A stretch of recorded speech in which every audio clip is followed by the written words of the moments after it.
तो उसे क्या कह सकते हैं? बहुत ही उत्तम प्रश्न है और इसका सटीक उदाहरण देता हूं। यदि एक लंगड़ा व्यक्ति है और उसका एक पैर लंगड़ा है, एक पैर से वो चल नहीं सकता है, एक पैर से चल सकता है, और एक दोनों पैरों से चल सकता है, तो मुझे बताइए, आप उस लंगड़े व्यक्ति से दौड़ने की अपेक्षा कर सकते हैं क्या? यदि लंगड़े व्यक्ति से दौड़ने की अपेक्षा आप करते हैं तो आप गलत हैं या वो लंगड़ा व्यक्ति गलत है? सीधी सी बात है, यहाँ पर मैं गलत हूं कि मैं उस लंगड़े व्यक्ति से दौड़ने की अपेक्षा कर रहा हूं। ठीक इसी प्रकार कुछ ऐसे व्यक्ति होते हैं जो बुद्धि से लंगड़े होते हैं। तो बुद्धि से लंगड़े व्यक्ति से यदि मैं चाहूं कि वो सज्जन व्यक्ति का सम्मान करे, तो ये मेरी गलती है, उसकी गलती नहीं। बात कुछ समझ में आई होगी। यदि कोई दुर्जन व्यक्ति सज्जन का अपमान कर रहा है तो दुर्जन व्यक्ति का काम ही है, वह तो करेगा ही, उसे करना ही चाहिए। हाँ, अब आपको दूसरी बात बताता हूं कि आपको उसके लिए क्या भावना करनी है। आप उसके लिए दया की भावना कर सकते हैं कि बेचारा बिना समझे ऐसा कह रहा है, भगवान उसे सद्बुद्धि दो। तो इससे दो फायदे होंगे। एक तो उसके प्रति आपके मन में द्वेष नहीं बनेगा, क्योंकि वो तो अज्ञानी है। ये आपको पता चल जाएगा कि वो लंगड़ा है, वो दौड़ ही नहीं सकता है, तो मैं उससे दौड़ने की अपेक्षा क्यों करूं। एक तो ये भावना। दूसरी अच्छी भावना आपके मन में क्या आएगी कि भगवान उसे बुद्धि दो, वह भी अच्छा बन जाए। तो आपके मन में। और एक आगे बात बता दूं, अपमान की बात आ रही है तो मनुस्मृति का बड़ा सुंदर श्लोक है, वो श्लोक भी मैं सदा दोहराते रहता हूं। सम्मानात् ब्राह्मणो नित्यम उद्विजेद विषादिव अमृतस्यैव साकांक्षेद अपमानस्य सर्वदा। जिसका जितना अधिक अपमान होता है, याद रखना, वह व्यक्ति उतना अधिक ऊंचा बनता है, पर दृष्टि के साथ में चला तो कहते हैं सम्मानात् ब्राह्मणो नित्यम। यदि आप ब्राह्मण बनना चाहते हैं, ब्राह्मण से अर्थ आप जानते हैं, अधिक व्याख्या नहीं करता हूं उसकी। ब्राह्मण बनना चाहते हैं तो अपमान को सहन करो, और अपमान को कैसे समझो? अमृत के समान समझो। सम्मानात् ब्राह्मणो नित्यम उद्विजेद विषादिव, और सम्मान को विष के समान समझो, और जितना सम्मान को विष के समान समझोगे तो उतना अधिक ब्राह्मणत्व हमारे जीवन में आएगा। और अवमानस्य सर्वदा, और उसने तो, अच्छे व्यक्ति ने तो अपमान की, महर्षि दयानंद का जितना अधिक अपमान, जितने भी संत आप ले लेंगे ना। अभी कल महाराष्ट्र में नरेंद्र मोदी जी ने एक संत की समाधि का उद्घाटन किया, जिनका नाम था संत तुकाराम। बड़ा सुंदर उदाहरण है। संत तुकाराम, देखिए, दृष्टि बदली की सृष्टि बदलती है। तो वे संत तुकाराम एक बार गन्ने अपनी गाड़ी में, बैलगाड़ी में भर करके ला रहे थे, तो रास्ते में बच्चे पीछे लग गए और वो कहने लगे हमको दो, हमको दो। तो उन्होंने उसको भी दिया, उसको भी दिया। घर आते आते कहते एक गन्ना बचा। अब एक गन्ना बचा तो पत्नी को बहुत गुस्सा आया, और पत्नी ने कहा ये कितना पागल आदमी है, घर के लिए कुछ नहीं लाया, सब गन्ने बांट के आ गया। तो गन्ना उठाया और उसी गन्ने से जोर से संत तुकाराम को मारा। तो दो टुकड़े हो गए उस गन्ने के, और दो टुकड़े हुए तो संत तुकाराम कहते हैं एक तू ले ले, एक मैं ले लेता। दृष्टि बदल दी उन्होंने अपनी। उन्होंने पत्नी के ऊपर गुस्सा नहीं किया, उन्होंने कहा है बचा है, ले ये एक तू खा ले, एक मैं खा लेता। अपमान हुआ, जिनका जितना अधिक अपमान हुआ वो संत बन गए, वो विद्वान बन गए। हाँ, गलती है, और उस गलती पर कोई अपमान कर रहा है तो उसे मैं सुधार दूंगा, सुधार लेना चाहिए। आशा है जिन्होंने प्रश्न पूछा था उन्हें कुछ उत्तर मिला हो। सुरेश गर्ग जी का प्रश्न था। और भी हमारे बीच में आद्या आद्या कुमार जी पहली बार जुड़े हैं। आद्या कुमार जी, अपना ऑडियो खोल लीजिए। आद्या कुमार जी, जी आद्या कुमार जी, वसुंधरा सेन जी झांसी, बेटा कोई प्रश्न हो तो पूछ लीजिए, आज अवसर बहुत अच्छा है, मौका अच्छा है। डॉक्टर अखिलेश शर्मा जी जैसे विद्वान कम ही इस पटल पे आते हैं। वसुंधरा जी कोई प्रश्न हो तो पूछ लीजिए। आप सभी को मेरा सादर प्रणाम। नमस्ते बेटा, राजा स्वागत जी, है जी।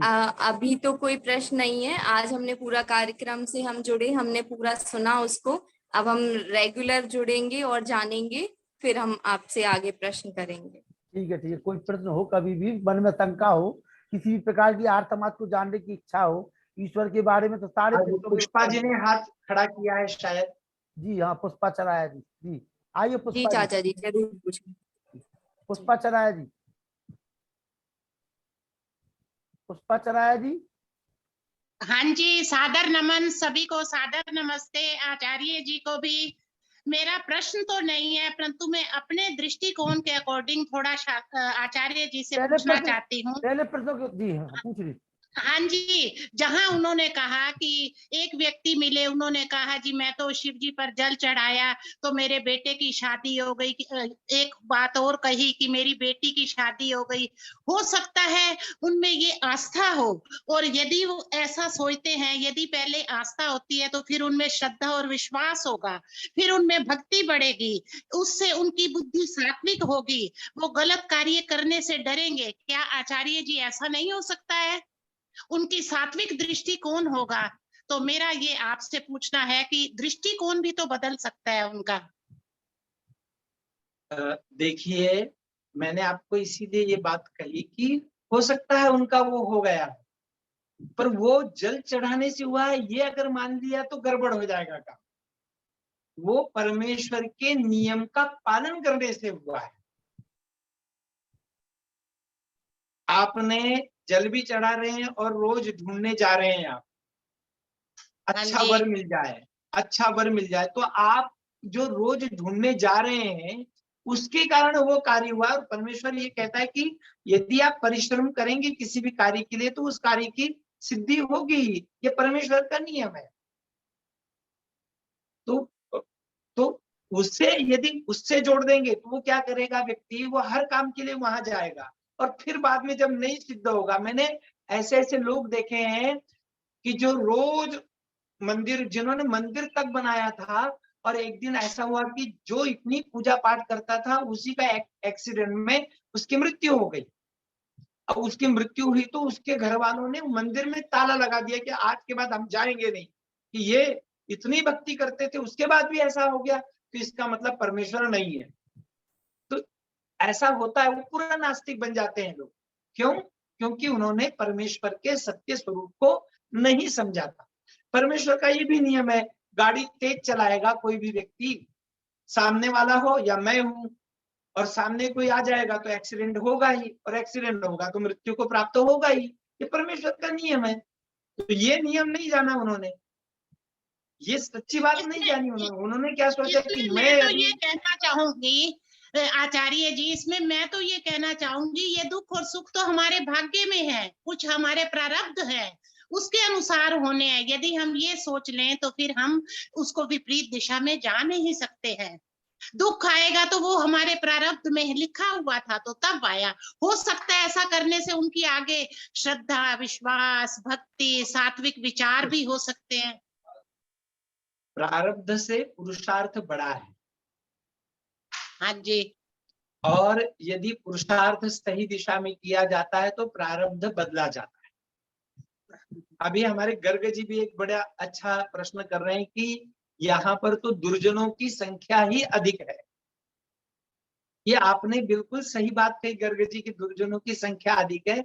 मैं आपको एक उदाहरण देता हूं, परंतु इसके बाद भी यदि हम सत्य मार्ग पर चल रहे हैं तो निश्चित रूप से सफल होते ही हैं। मैं जिस महाविद्यालय में आज पढ़ा रहा हूं, इससे पहले कहीं और पढ़ाता था, धुलिया में पढ़ाता था, तो वहां पर केवल मेरे सिर पर चोटी है इसलिए सारे लोग मेरे से चिढ़ते थे और मेरा पद पद पर अपमान करते थे। मैंने ये सोच लिया था कि मैं इन लोगों को कुछ नहीं कहूंगा, पर मैं अपना मार्ग नहीं छोड़ूंगा। सारे मांसाहारी थे। आपको आश्चर्य होगा कि कॉलेज के अंदर भी वे लोग मांस पका करके खाते थे। पर मैंने सोच लिया था चाहे कुछ हो जाए मैं अपना मार्ग नहीं छोड़ूंगा, मैं किसी के ऊपर गुस्सा नहीं करूंगा, क्योंकि हाँ, और मैं प्रत्येक की सेवा करूंगा। किसी के ऊपर कोई दुख आ जाए तो मैं उनके पास जरूर जाऊंगा। मैंने ऐसा करना प्रारंभ किया और उससे सबसे पहले मैंने एक ही कार्य किया, सबको हाथ जोड़ करके नमस्ते करता। ऐसा कहते हैं दुर्जनम प्रथमम वंदे तदनंतरम ही सज्जनम। दुर्जन व्यक्ति को तो पहले नमस्ते करना चाहिए, सज्जन व्यक्ति को बाद में करना चाहिए, नीति का वचन है। तो मैं सबको सादर नमस्ते करता था, बस और कुछ नहीं करता था। एक साल बाद ये स्थिति आई कि वो लोग भी मुझे देख करके पहले ऐसे करते थे, पहले कुछ करते थे, धीरे धीरे हाथ जोड़ करके नमस्ते करने लगे। मैंने कहा एक कार्य मेरा सिद्ध हुआ कि कम से कम ये नमस्ते तो करने लगे। धीरे धीरे 4 वर्ष पश्चात ऐसी स्थिति आई कि उन्होंने सोच लिया कि भाई ये व्यक्ति अपने काम से टस से मस होने वाला नहीं है, इसको अब कुछ भी बोलने की जरूरत नहीं है। वहां पर ऐसा नियम था कि वे यदि बियर बार में गए तो आप पियो या ना पियो, उनके साथ जाना पड़ता था। उन्होंने बाद में मुझे कहना शुरू कर दिया, भाई आप मत आओ, हम हमारा काम कर लें। पहले पैसे लेते थे, बाद में उन्होंने देख लिया ये पैसे भी दे देता है, पर कभी आता नहीं, तो उन्होंने कहा हमें आपके पैसे भी नहीं चाहिए। और ऐसी स्थिति आई कि जब मैंने वो महाविद्यालय छोड़ा तो वहां के सभी लोगों ने कहा कि आप अकेले तो थे हमारे यहाँ और आप भी जा रहे हो, इसके बाद तो कोई हमें हम सबके लिए मार्गदर्शक कौन रहे। तो ये होता है, बस हम क्या करते हैं, वो दुर्जनों की दुर्जनता के कारण अपनी सज्जनता को थोड़ा थोड़ा सा भंग भंग कर देते हैं। और सज्जनता, वो तो यही चाहते हैं ना कि आपकी सज्जनता भंग कब हो, और जैसे हम भंग हुए कि वो तो आनंद से सरोवर हो जाते, बस उन्हें यही तो चाहिए था। अजी आप तो दुर्जनों के बाहर की बात करते हैं। घर में कभी कभी ऐसी ऐसी पत्नियां रहती हैं या ऐसे ऐसे पति मैंने देखे हैं कि अगर पत्नी गुस्से वाली नहीं रहती है तो उसे पति चाहता है कि कैसे गुस्सा करे। पति यदि गुस्सा नहीं करता है तो पत्नियां चाहती हैं कि कैसा ये गुस्सा हो। और जिस दिन, क्योंकि पति भी या पत्नी भी बेचारे मनुष्य तो है ही, कभी न कभी गुस्सा आ जाता है। हाँ, बड़े आए थे गुस्सा नहीं करने वाले, अब आ गए ना, अब आ गए ना लाइन पर। अरे वो तो ये चाहते ही है, वो तो हमेशा अपने को गिराना चाहते ही है। परंतु हम जितना गिर गिर करके उठेंगे, हम जितना अग्नि में जलेंगे, हम जितना तप अधिक करेंगे, निश्चित रूप से आपकी तपस्या, हमारी चंद्रशेखर तपस्या शर्मा जी का प्रश्न सफल है। होगी ही। चंद्रशेखर शर्मा जी, राजस्थान। हाँ, प्रणाम आचार्य जी, प्रणाम आचार्य जी। अच्छा। मैं ये कहता, मेरा निवेदन ये है कि एक श्लोक आता है, ज्ञानी नाम विचेतांसी देवी। एक मतलब बड़े बड़े ज्ञानियों को भी जो है ईश्वर की ऐसी माया है जो जो अपने वेदों में भी कही गई है, स्वर्णमयी। वो जो है स्वर्ण के हिरणमयी, जैसे कहते हैं ना, स्वर्णमयी जो पर्दे से छुपी हुई, तो उस माया के वशीभूत होकर के हम ज्ञानी, हम बड़े बड़े ज्ञानियों को भी हमने जो है इस संसार के पाप कर्म करते हुए देखा। जैसे रावण है, दुर्योधन ने तो स्वयं कहा है भगवान श्री कृष्ण को, जो योगीराज हैं, जो उनकी भाई मुझे पता है नीति क्या है अनीति क्या है, लेकिन फिर भी मेरी नीति के अंदर रुचि नहीं है, अनीति में रुचि है। तो ये जो प्रवृत्ति है सबसे बड़ी, इसको हम मनुष्यों के सामने सबसे बड़ी ये समस्या। हमें भी पता है भाई उपासना करनी चाहिए, नित्य करनी चाहिए, तो उसमें बिल्कुल भी कोताही नहीं बरतनी चाहिए। आपने कल बहुत अच्छा व्याख्यान दिया, और उस व्याख्यान को सुन करके भाई हम चाहे 2 मिनट ही बैठे आसन पे, लेकिन बैठेंगे जरूर, ठीक है ना। तो इसके बारे में जो है थोड़ा सा, वैसे तो कहते हैं भाई ईश्वर जो कृपा करेंगे और उनकी शरण में जब जाएंगे तो फिर तो कोई दिक्कत ही नहीं है। ऐसा कहा जाता है कि स्वभावो वै दुरतिक्रमः, स्वभाव बदलना आसान काम नहीं है।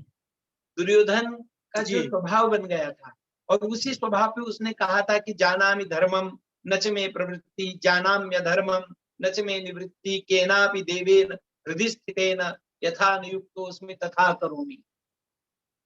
तात्पर्य क्या है, सबके अंदर देव अर्थात सबके अंदर हम हैं ही, हम स्वयं ही हैं और कोई नहीं है। बात गड़बड़ कहाँ से होती है कि हम या तो हमें कोई मार्गदर्शक नहीं मिलता है, दुर्योधन को कोई मार्गदर्शक नहीं मिला, या फिर हम क्या करने लग जाते हैं, हम ये सोच लेते हैं बस ऐसा ही है। यदि ऐसा सोच ले कि बस ऐसा ही है, तो वहां फिर उस व्यक्ति को कोई सुधार नहीं सकता, न वो व्यक्ति स्वयं सुधर सकता। मैंने सोच लिया नहीं भाई अब क्या करूं, मैं धन कमाता हूं, मुझे तो झूठ बोलना ही पड़ता है, मैं तो झूठ बोलूंगा। जब ऐसा हम विचार कर लेते हैं तो निश्चित रूप से फिर सुधार बंद हो जाता है। एक बात होती है गलती करना और दूसरी बात होती है गलती मानना। जो मैं इसलिए कहता हूं कि शुरुआत यहां से करें आप कि गलती मानना सीख जाए।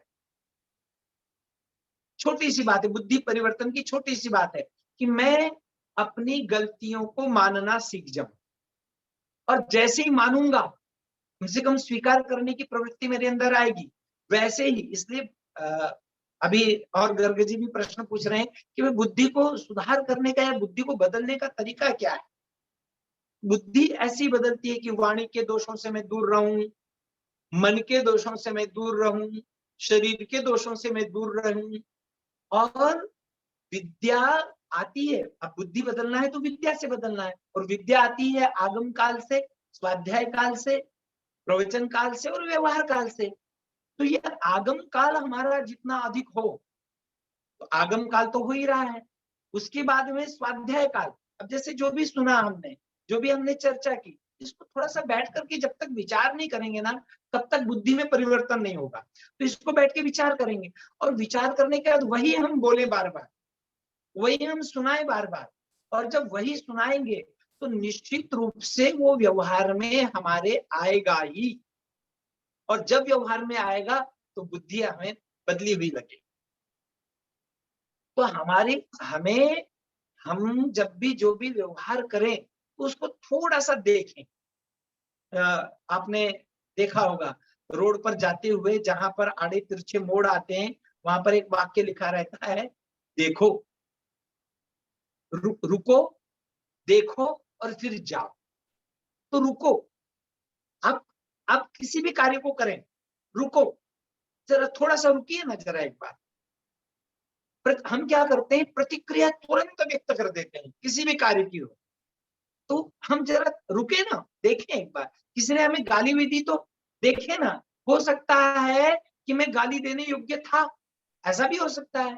आप हो सकता है उसे धन्यवाद दें, उसका बुरा ना मान के थोड़ा सा रुके, और रुकने के पश्चात हो सकता है जिसने गाली दी आप समझ जाएंगे, अरे रे हाँ, इसका या तो मैंने कभी कुछ ना कुछ बिगाड़ा था, हो सकता है अभी बिगाड़ रहा हूं, हो सकता है इसे आशंका हो कि आगे बिगाड़ा जा सकता है, इसलिए मुझे गाली दे रहा है। ये खुद को समझना है, दूसरे को नहीं समझना है।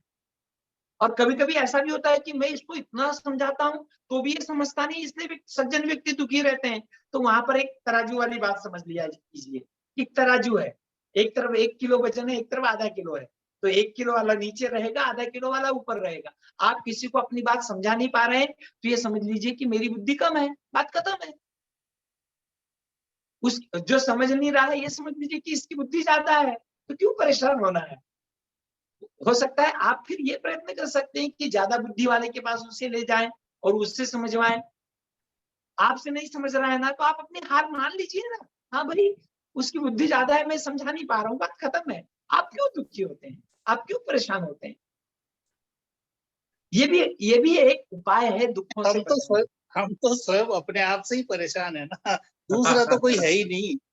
हाँ, तो बस ये भी समझ में आ गया कि मुझे कोई परेशान करने वाला नहीं है, मैं ही स्वयं को, मैं अपने आप को ही अपने आप से परेशान हो रहा हूँ। ये भी समझ में आ गए ना, तो भी बहुत बड़ा कल्याण हो जाएगा। फिर मैं दूसरों को समझाने का प्रयत्न नहीं करूंगा, फिर मैं दूसरों को मनाने का प्रयत्न नहीं करूंगा, और फिर चलना है ना। तो आप क्या करता है व्यक्ति, एक बार व्यक्ति को अपनी गलतियां भी समझ में आ जाती हैं तो वो क्या करता है, बड़े से युद्ध करना प्रारंभ कर देता है। तो हमको बड़े से मत युद्ध कीजिए, छोटे से युद्ध कीजिए। आप देखिए जैसे वाणी के दोष हैं, वाणी के दोष क्या है, झूठ बोलना। वाणी का दोष क्या है, कठोर बोलना। वाणी का दोष क्या है, असंबद्ध बोलना। तो कम से कम मैं इसी के ऊपर अब रहूंगा और ये इन्हीं को सुधार करने का प्रयत्न करूंगा। शरीर के दोष क्या है? चोरी करना, हिंसा करना, व्यभिचार करना, ये शरीर के दोष हैं। तो मैं सोच लूंगी कि मैं कम से कम इन दोषों से बचूं। मन के दोष क्या है? तो ये ऐसे एक एक दोष देखें और इनको दूर करते जाएं तो बुद्धि शुद्ध हो जाएगी, उपासना बढ़ती जाएगी। आद्या कुमार जी अपना ऑडियो खोल लीजिए। आद्या कुमार जी पहली बार जुड़े, अपना ऑडियो खोल लीजिए। निष्ठा बहन जी आप आ जाइए। निष्ठा विद्यालंकार जी, प्रेम सचदेवा जी दिल्ली। इसके बाद वेद प्रकाश शर्मा जी तैयार आएंगे।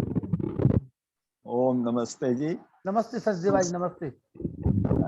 आपने हमारा दृष्टिकोण बदल दिया, वही सबसे ज्यादा जरूरी है। जितना हम प्रवचनों को सुनते हैं उस पे हम निधि ध्यासन करें, मनन करें और उसको अपने व्यवहार में लाएं, तो सबसे बड़ी चीज यही है कि हमें अपना दृष्टिकोण ही बदलना चाहिए, उससे हम सुखी रहेंगे। ये सबसे बड़ी चीज है। मैं आपका बहुत बहुत धन्यवाद करता हूँ। डॉक्टर युधिष्ठिर त्रिवेदी जी राजस्थान। डॉक्टर युधिष्ठिर त्रिवेदी जी राजस्थान, मेरी आवाज सुन पा रहे हैं? डॉक्टर युधिष्ठिर त्रिवेदी जी, बहुत दिनों के बाद आए हैं आप जी। डॉक्टर वेद प्रकाश शर्मा जी। जी शर्मा जी। बहुत ही सुंदर आचार्य अखिलेश जी ने हम लोगों को ओम भू ओम भुवा के बारे में बताया और हर एक व्यक्ति को उसके ऊपर आचरण करना चाहिए। और इसके लिए इम्पोर्टेंट है कि आप डेली ईश्वर के पास बैठे ध्यान करें। ध्यान करना बहुत जरूरी है। अगर जब ध्यान नहीं करेंगे तो आपको कुछ अचीव नहीं होने वाला है। कल एक माता जी ने पूछा था कि 3 मात्रा और 1 मात्रा 2 मात्रा का ध्यान क्या है, तो ये एक अगर आप थोड़ा सा ध्यान करते हैं ईश्वर को तो 1 मात्रा का ध्यान हो गया, थोड़ा टाइम और बढ़ा दिया तो 2 मात्रा का ध्यान हो गया, और जब खूब ध्यान करने लगे तो 3 मात्रा का ध्यान हो गया, जिससे आपको परम ब्रह्म की प्राप्ति हो जाएगी। पहले 1-2 मात्रा से आपको बस शारीरिक चीजें और जो मानसिक चीजें इसमें सुधार मिलेगा, लेकिन जब 3 मात्रा का उनका ध्यान करने लगेंगे तो आपकी आत्मिक शक्ति बढ़ जाएगी। तो बहुत ही सुंदर कार्यक्रम रहा आज आपका। आपके लिए बहुत बहुत निष्ठा विद्यालंकार जी, डॉक्टर निष्ठा विद्यालंकार जी। आ रहे जी।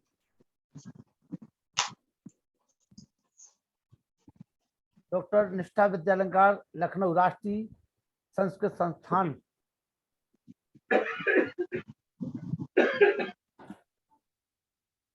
चलिए जब तक निष्ठा जी आ रहे हैं 2 मिनट माता चंद्रकांता जी।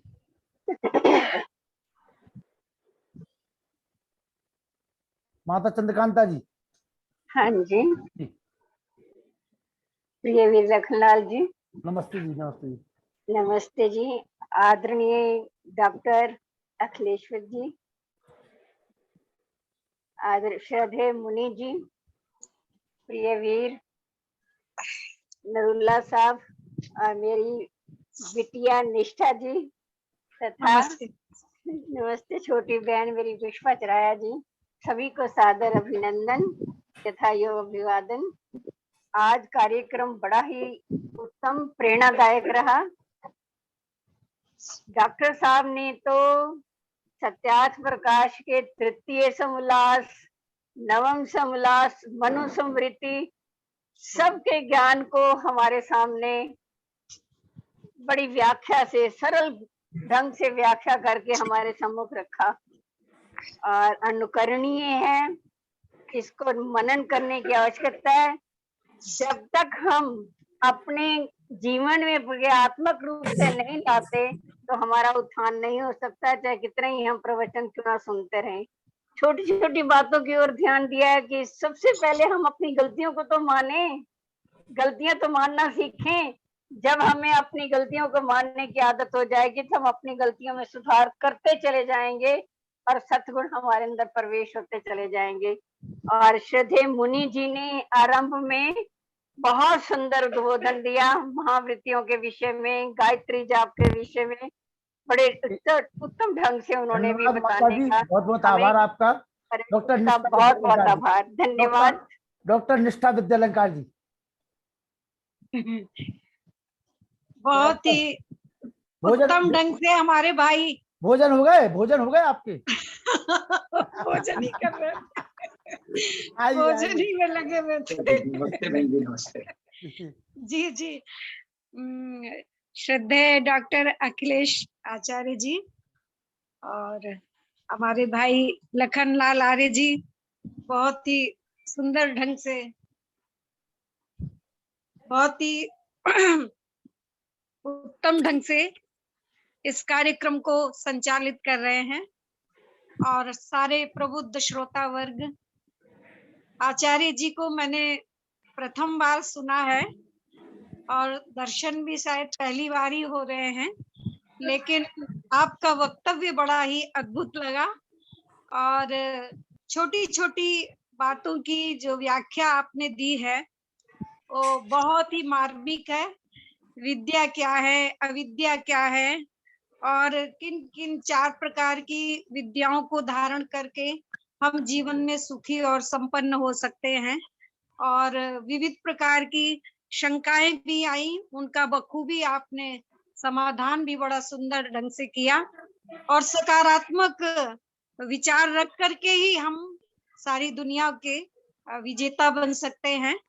और गीत एक गाया जाता है कि सबके गुण अपनी हमेशा गलतियां देखा करो, जिंदगी की हूबहू तुम झलकियां देखा करो, हसरते महलों की गर तुमको सताएं आन कर, तो गरीबों की भी जाकर बस्तियां देखा करो, खाने से पहले अगर तुम हक पराया सोच लो, कितने भूखों की हैं इनमें रोटियां देखा करो, गर दबोचे आ दबोचे गर कहीं तुमको सिकंदर सा गरूर, तो हाथ खाली आते जाते अर्थियां देखा करो।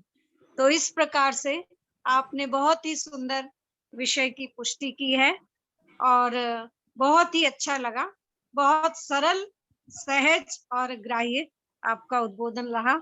और भाई लखन लाल जी आर्य का तो कहना ही क्या है, बहुत ही सुंदर ढंग से आप इस कार्यक्रम को गति दे रहे हैं और बहुत सारे प्रांतों से लोगों को आपने जोड़ा हुआ है और अच्छे अच्छे विद्वानों को ला करके आप सभी का ज्ञानार्जन करा रहे हैं, इसलिए वो अधिक बधाई के पात्र हैं। और जो लोग जुड़े हैं उनके सहयोगी, वो सब भी बधाई के पात्र हैं। आप सभी का बहुत बहुत धन्यवाद। डॉक्टर निष्ठा विद्यालंकार जी, और आप सभी का सौभाग्य होगा कि बहुत जल्दी आप बहन जी को सुन पाएंगे।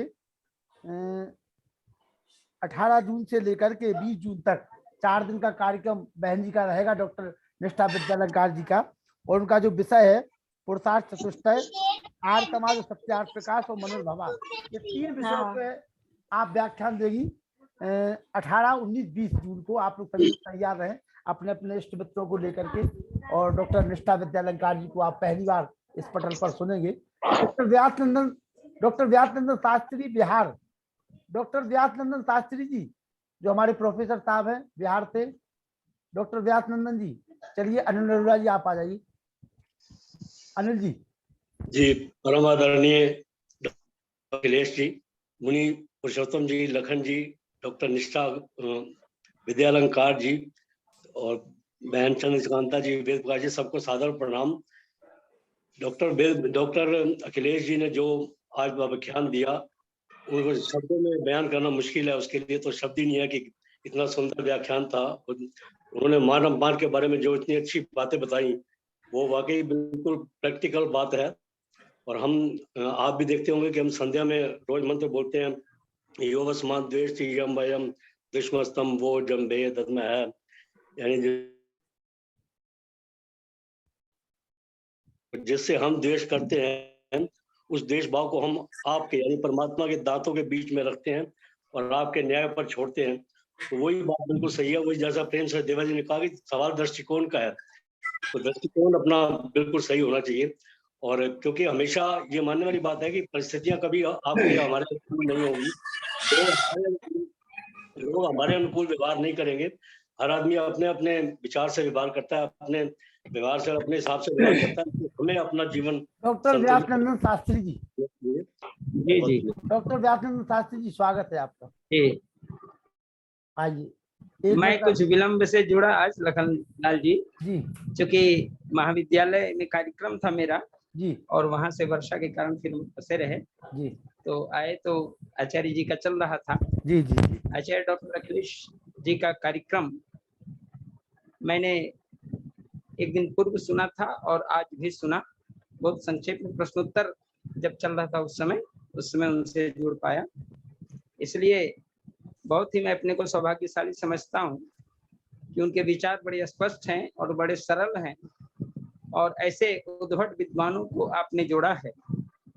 आपका यह कार्यक्रम प्रत्येक दिन निखरता जा रहा है और जो वैदिक धर्म का मर्म लोगों को समझाने की जो बात आपने की है, भगवान करे यह कार्यक्रम इसी प्रकार चलता रहे और विद्वानों का संपर्क और संसर्ग दोनों मिले और उनके वक्तव्य से जनता जनार्दन को लाभ मिले ताकि युवा पीढ़ी वेद के मर्म को समझ पाए। मैं आज के प्रवक्ता माननीय आचार्य डॉक्टर अखिलेश शर्मा जी को बहुत बहुत धन्यवाद कर रहा हूं कि उन्होंने बहुत ही सरल सुंदर पद्धति से अपने कार्यक्रम को सजाया और लोगों को सम्मिलित करके समझाने का कार्य किया है। बहुत बहुत धन्यवाद। बहुत बहुत आभार आपका। और मैंने हमारे बीच में पहली बार जो है आद्या कुमार जी जुड़े हुए, अपना परिचय दे दें पहले। कहाँ से हैं भाई साहब आप? आद्या जी बोलिए, कहाँ से हैं आप? हेलो। हाँ बोलिए। हेलो। हाँ नमस्ते जी। हाँ आवाज आ रही है? आवाज आ रही है जी, आ रही है। बोलिए। हाँ सबसे पहले आपने ऐसा बहुत अच्छा कार्यक्रम रखा है, इसलिए जो आयोजक है उसका मैं धन्यवाद करता हूँ। और अखिलेश जी शर्मा जैसे महान विद्वानों का प्रवचन हमें सुनने को मिलने का अवसर मिल रहा है, इसलिए उनका भी मैं धन्यवाद करता हूँ। आज का जो विषय है बहुत अच्छा विषय अखिलेश जी ने सबके सामने रखा है। दुख का निवारण कैसा हो, दुख का निवारण करने के लिए ईश्वर की उपासना करो, ईश्वर की आज्ञा का पालन करो, ईश्वर जो प्रेरणा देता है प्रेरणा से काम करते रहो।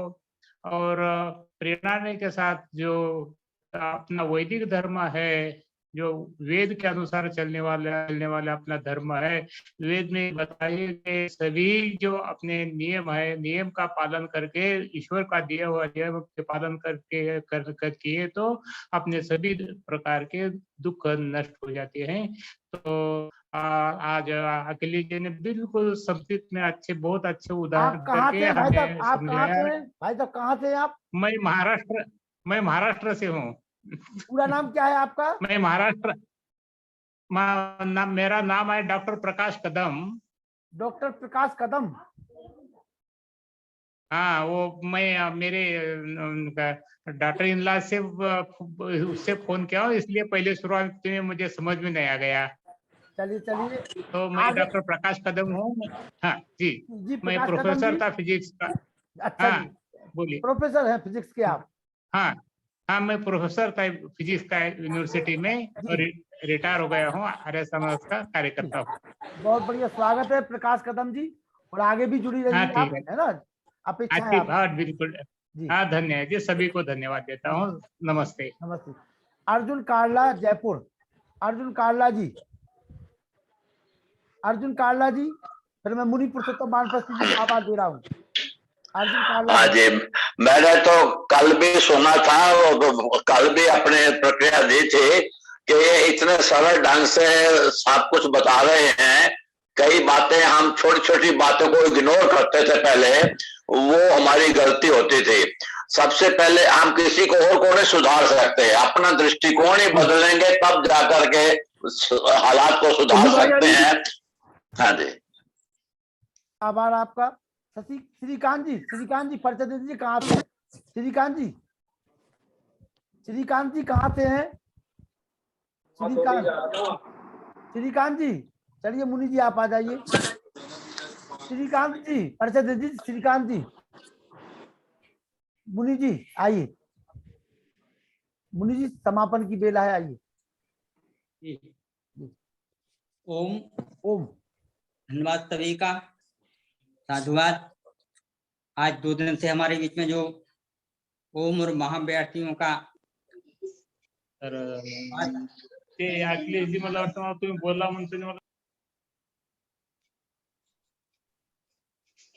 बोलिए तो जी बोलिए। हाँ तो सम्मानीय डॉक्टर अखिलेश शर्मा जी को साधुवाद, सादर नमस्ते।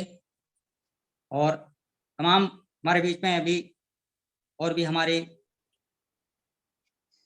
डॉक्टर निष्ठा विद्यालंकार जी, मिथिलेश गौड़ जी, या हमारे डॉक्टर वो नरूला जी, वेद प्रकाश शर्मा जी, और अभी एक और आपने अभी नाम लिया है आदित्य कुमार, क्या लिख आद्या कुमार क्या लिख रहे हैं आप? आप प्रोफेसर डॉक्टर कदम जी है, प्रोफेसर कदम जी। हाँ हाँ जी, तो सभी का साधुवाद। और आप लोगों ने उत्साह बढ़ाया है।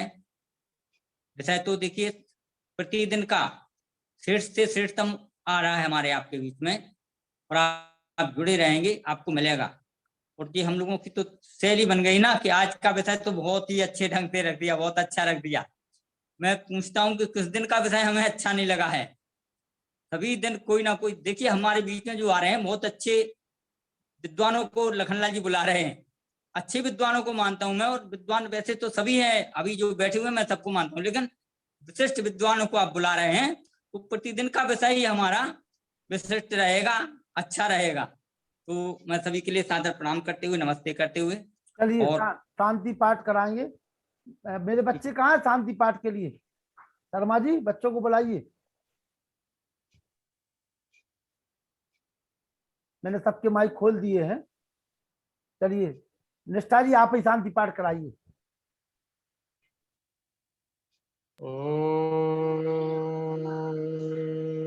शांति पृथिवी शांतिरापः शांतिरोषधयः शांति वनस्पतयः शांतिर्विश्वे देवाः शांतिर्ब्रह्म शांतिः सर्वं शांति शांतिरेव शांतिः सामा शांतिरेधि। ओम शांति शांति शांति। सभी को सादर नमस्ते। सुअभय वैदिक धर्म की जय, गुरुवर विरजानंद की जय, प्रवर्तक महर्षि दयानंद की जय, ज्ञाता पुरुषोत्तम श्री रामचंद्र की जय, योगी राज श्री कृष्ण चंद्र की जय, भारत माता की जय, गौ माता की रक्षा हो, आर्य समाज अमर रहेगा, वेद की ज्योति जलती रहेगी, ओम का झंडा ऊंचा रहेगा। हम बदलेंगे युग बदलेगा, हम सुधरेंगे युग सुधरेगा, वैदिक परिवार बनाएंगे, धरती पर स्वर्ग सजाएंगे। सत्य सनातन वैदिक धर्म की जय। वैदिक अभिवादनम। सबको सादर नमस्ते जी। आप सभी को सादर नमस्ते। और कल डॉक्टर व्यासनंदन शास्त्री जी का व्याख्यान रहेगा, कल और परसों, क्योंकि राजीव वैज्ञानिक जी की माता जी अस्वस्थ हो चुकी हैं, जगह पे डॉक्टर कल और परसों 2 दिन का व्याख्यान रहेगा जी। हेलो लखनलाल जी नमस्ते। हाँ नमस्ते माता जी। नमस्ते नमस्ते लखनलाल जी नमस्ते। आपने हमको अपने ग्रुप में शामिल नहीं किया लखनलाल जी। हेलो हाँ बोलिए। कह रहे हमने प्रयागराज से बोल रहे हैं लखनलाल जी, आपने हमको शामिल नहीं किया, आपका फोन भी नहीं मिल रहा है अब। अच्छा चलिए संतोष सचान जी, मैं व्हाट्सएप भेजता हूँ, आपने देख नहीं पाया होगा, कल आपको मैं फोन कर दूंगा अलग से, ठीक है? अच्छा ठीक ठीक सबको संतुष्ट रखिए भाई। लखनलाल जी बहुत आपका व्यापक व्यक्तित्व है। इतना अच्छा आपका प्रोग्राम रहता है कि मैं यही तो कहती हूँ लखनलाल जी, वीर जी मैं आपको यही तो बोलती हूँ, आप जो नए नए आगंतुक होते हैं उनको जरूर बुलवाया करो। हम तो आपके साथ हैं ही, उनको भी अपने साथ। लखनलाल जी लाखों में एक लाल हैं। इसलिए मैं अपने प्रिय वीर को यही बोलती रहती हूँ कि हमें जरूरत नहीं है बार बार बुलाने की, आप उनको बुलाओ जो नए हैं। चलिए बहुत बहुत आभार। और डॉक्टर कदम जी जो हमारे महाराष्ट्र से हैं, आप लोग जुड़िए बराबर। डॉक्टर निष्ठा विद्यालंकार जी को 18, 19, 20 तारीख को आप पुनः सुनेंगे। और हमें कोई गिला नहीं है। चलिए नमस्ते जी, सभी को शुभ रात्रि। और निष्ठा जी ने भोजन कर लिया, अब आप भी भोजन कर लीजिए। आप कीजिए भोजन, हम तो कर चुके हैं। जी जी जी, नमस्ते जी।